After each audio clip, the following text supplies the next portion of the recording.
हिंदू धर्म में हर माह का अपना अलग अलग महत्व होता है। माघ मास को हिंदू कैलेंडर का 11वां महीना कहा जाता है।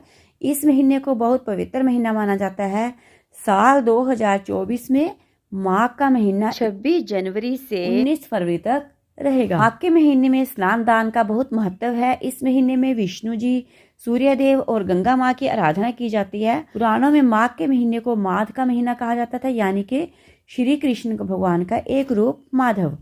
माघ के महीने में रोज सुबह कृष्ण जी को पीले फूल चढ़ाएं, पंचामृत चढ़ाएं। माघ के महीने में किसी भी जरूरतमंद को कराना बेहद शुभ माना जाता है। पुराने कथा के अनुसार गौतम ऋषि ने इंद्रदेव को श्राप दिया था। जब इंद्रदेव को अपनी गलती का एहसास हुआ तो उन्होंने क्षमा मांगी। गौतम ऋषि ने इंद्रदेव को माघ मास में स्नान करके प्रायश्चित करने को कहा, जिससे इंद्रदेव को अपने श्राप से मुक्ति मिली। माघ के महीने में इसलिए गंगा स्नान या किसी भी पवित्र नदी में स्नान को विशेष माना गया है।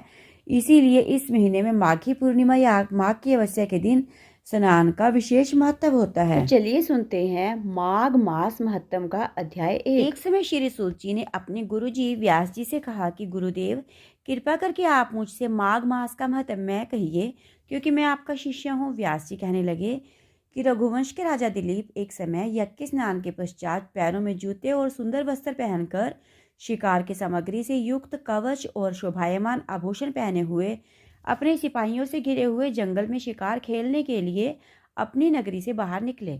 उनके सिपाही जंगल में शिकार के लिए मृग, व्याघ्र, सिंह आदि जंतुओं की तलाश में इधर उधर फिरने लगे। उस वन में वनस्थली अत्यंत शोभा को प्राप्त हो रही थी। कहीं कहीं मृगों के झुंड फिरते थे, कहीं गिरदड़ अपना भयंकर शब्द कर रहे थे, कहीं गैंडों का समूह हाथियों के समान फिर रहा था, कहीं वृक्षों के कोटरों में बैठे हुए उल्लू अपना भयानक शब्द कर रहे थे, तो कहीं सिंह के पदचिन्हों के साथ घायल मृगों के रक्त से भूमि लाल हो रही थी, कहीं दूध से भरी थनों वाली सुंदर भैंसें फिर रही थी, तो कहीं पर सुगंधित पुष्प, हरी भरी लताएं वन की शोभा को बढ़ा रही थी।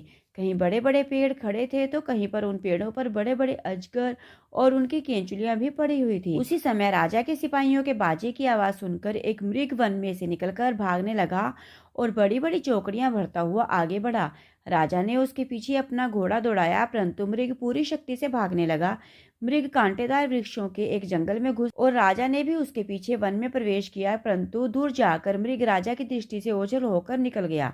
राजा निर्जल वन में अपने सैनिकों सहित प्यास के मारे अति दुखी हो गया। दोपहर के समय अधिक मार्ग चलने से सैनिक थक गए और घोड़े रुक गए।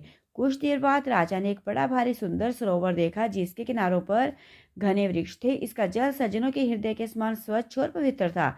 सरोवर का जल लहरों से बड़ा सुंदर लगता था। जल में अनेक प्रकार के जल जंतु, मछलियां आदि स्वच्छंदता से इधर उधर फिर रहे थे। दुष्टों के समान निर्दयी चित्त वाले मगरमच्छ भी थे। किसी किसी जगह लोभी के समान सिमाल भी पड़ी हुई थी। जैसे विपत्ति में पड़े हुए लोगों को दुखों को हरने वाले दानी पुरुष के समान यह सरोवर अपने जल से सबको सुखी करता था। जैसे मेघ चातक के दुख को हरता है, इस सरोवर को देखकर राजा की थकावट दूर हो गई। रात्रि को राजा ने वहीं विश्राम किया और सैनिक पहरा देने लगे, चारों तरफ फैल गए। रात के अंतिम समय में शुक्रों के एक झुंड ने आकर सरोवर में पानी पिया और कमल के झुंड के पास आया। तब शिकारियों ने सावधान होकर शुक्रों पर आक्रमण किया और उनको मारकर पृथ्वी पर गिरा दिया।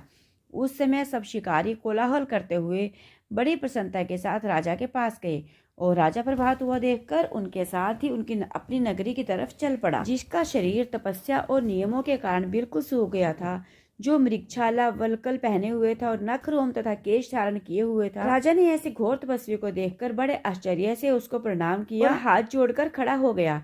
तपस्वी ने राजा से कहा कि हे राजन, इस पुण्य शुभ मास में इस सरोवर को छोड़कर तुम यहाँ से क्यों जाने की इच्छा करते? तब राजा कहने लगा कि हे महात्मन, मैं तो माघ मास में स्नान के फल को कुछ भी नहीं जानता।